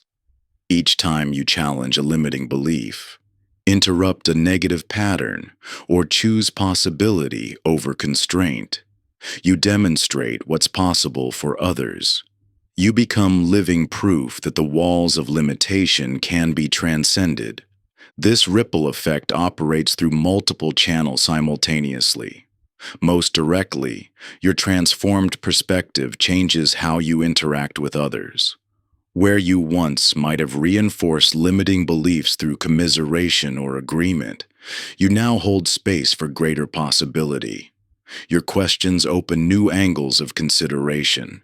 Your responses invite deeper exploration rather than automatic acceptance of constraints. More subtly, but perhaps more powerfully, your own liberation changes the energetic quality you bring to every interaction. Others sense the expanded field of possibility you inhabit, even if they can't name what's different. Your presence itself becomes an invitation to question long-held limitations. Through modeling different possibilities, you create natural permission for others to explore beyond their perceived constraints. When you respond to challenges with creativity rather than resignation, navigate uncertainty with curiosity rather than fear, or meet setbacks with resilience rather than defeat, you demonstrate alternatives to habitual limitation. This influence extends through organizations and communities. As you embody different ways of thinking and being, you naturally challenge limiting patterns in larger systems. Your questions spark new conversations. Your examples inspire different approaches. Your transformed perspective illuminates blind spots in collective assumptions.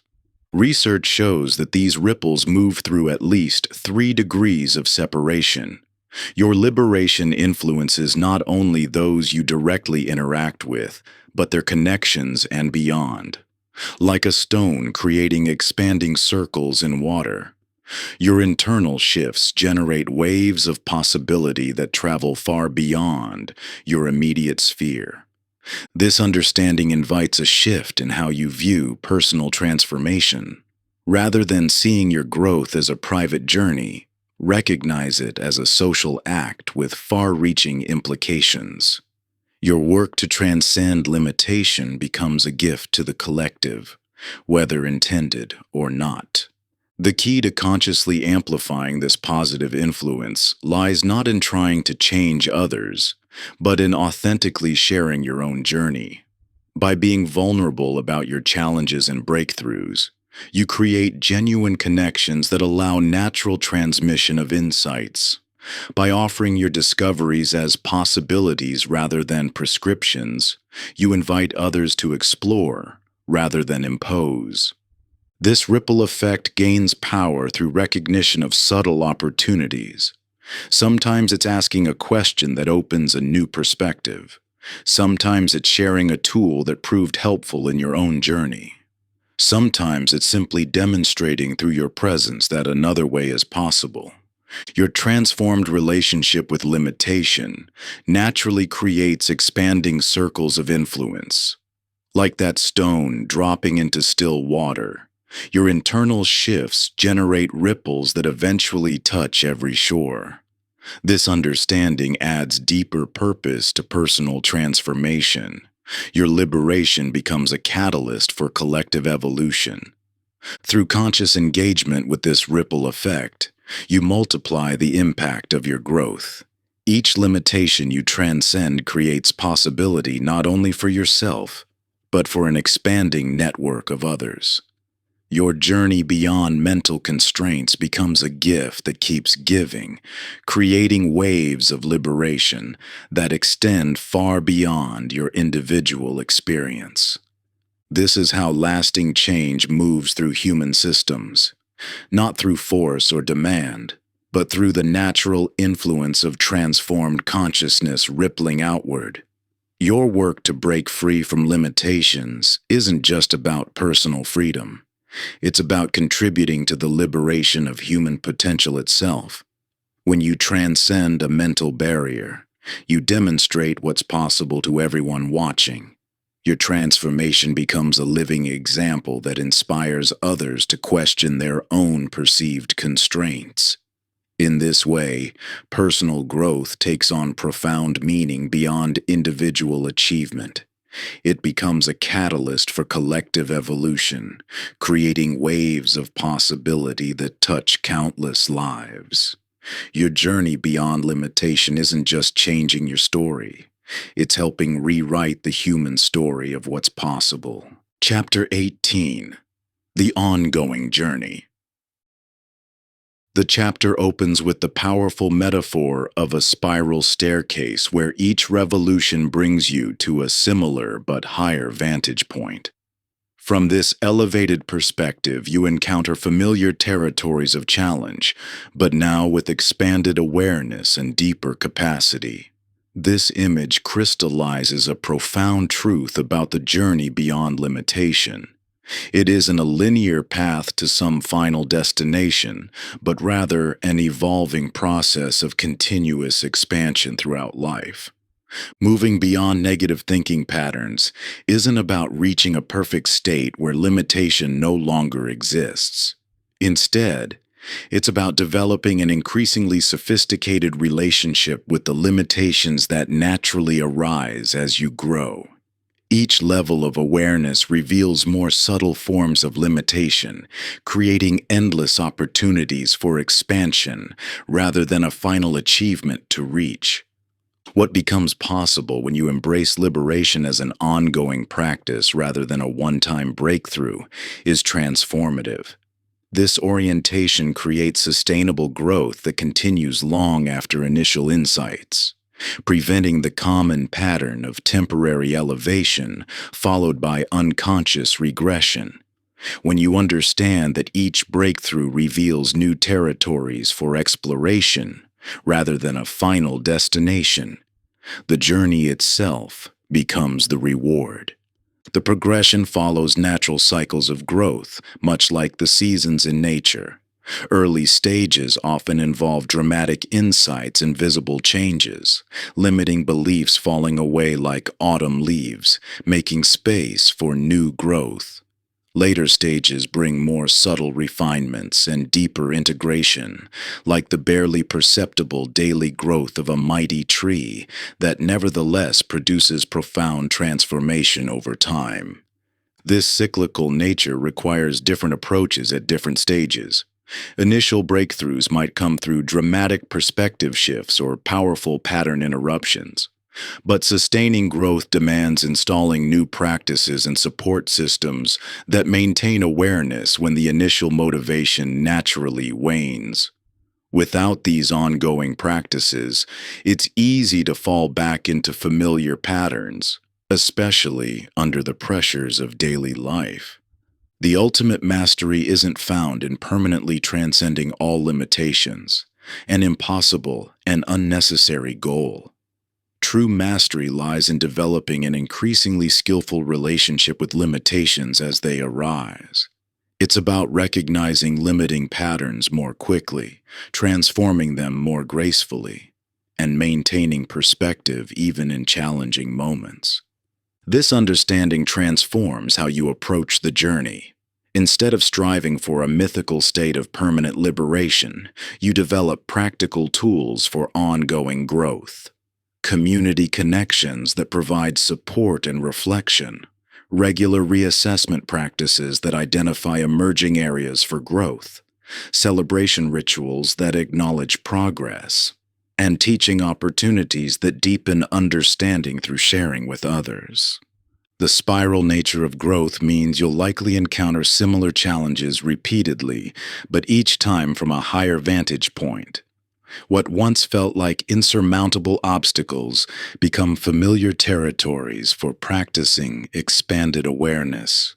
Former limitations transform into opportunities for demonstrating new capabilities.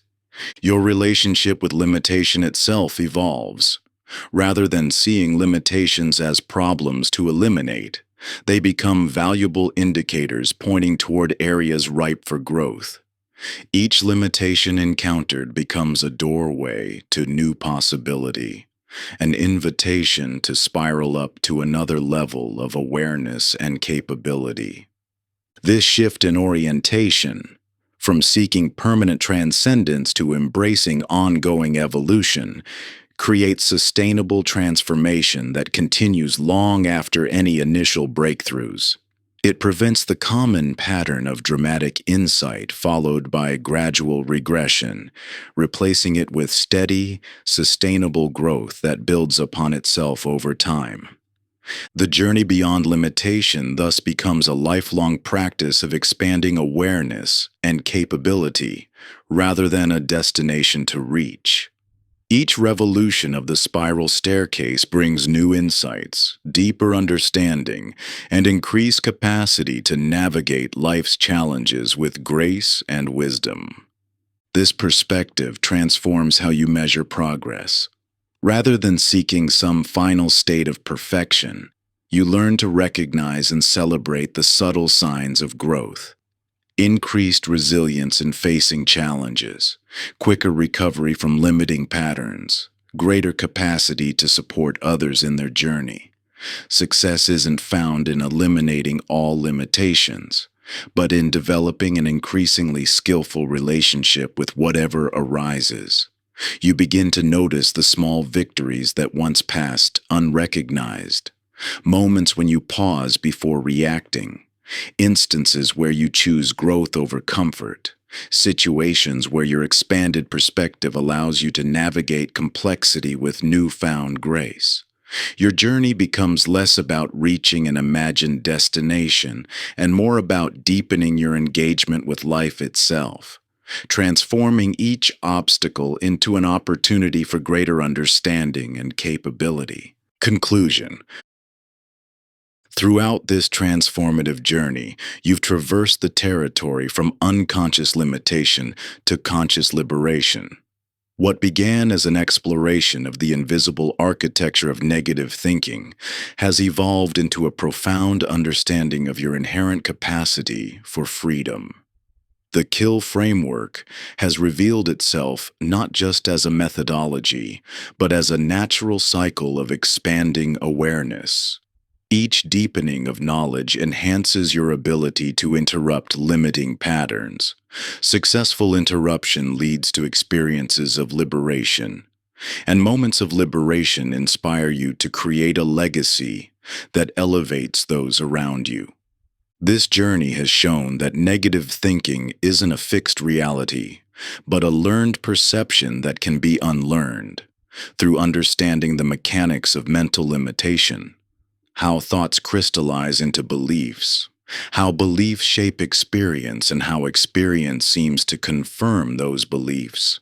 You've discovered your power to interrupt this cycle at any point.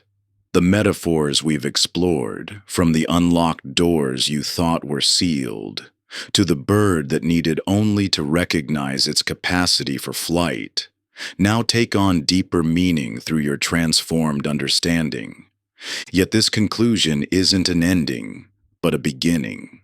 The journey beyond limitation never truly concludes. Each new level of awareness reveals increasingly subtle forms of constraint, creating endless opportunities for growth.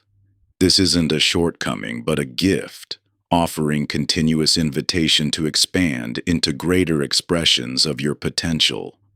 You now understand that transformation isn't about becoming someone new, but about removing the artificial constraints that have prevented you from fully expressing who you already are. The tools and insights you've gained aren't temporary techniques, but fundamental shifts in how you perceive yourself and your possibilities. Moving forward, you'll find that moments of limitation still arise. This is natural and expected. But now you have the awareness to recognize them as invitations to expand rather than confirmations of constraint. Each challenging situation becomes an opportunity to practice presence, to shift perspective, to choose liberation over habitual reaction. Remember that your transformed relationship with limitation creates ripples far beyond your personal experience. As you embody expanded possibilities, you naturally inspire others to question their own constraints. Your journey of liberation becomes a gift not just to yourself, but to everyone your life touches. You're equipped now, not with a finite set of techniques, but with a fundamental understanding of how limitation operates and how freedom is always available. This understanding will continue to deepen and evolve as you apply it in new situations, revealing fresh insights and possibilities you couldn't have imagined at the start. The question was never whether you could overcome your limitations.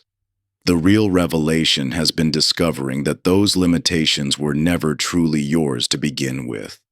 They were borrowed beliefs, temporary perspectives, artificial boundaries that seemed solid only because they hadn't been questioned.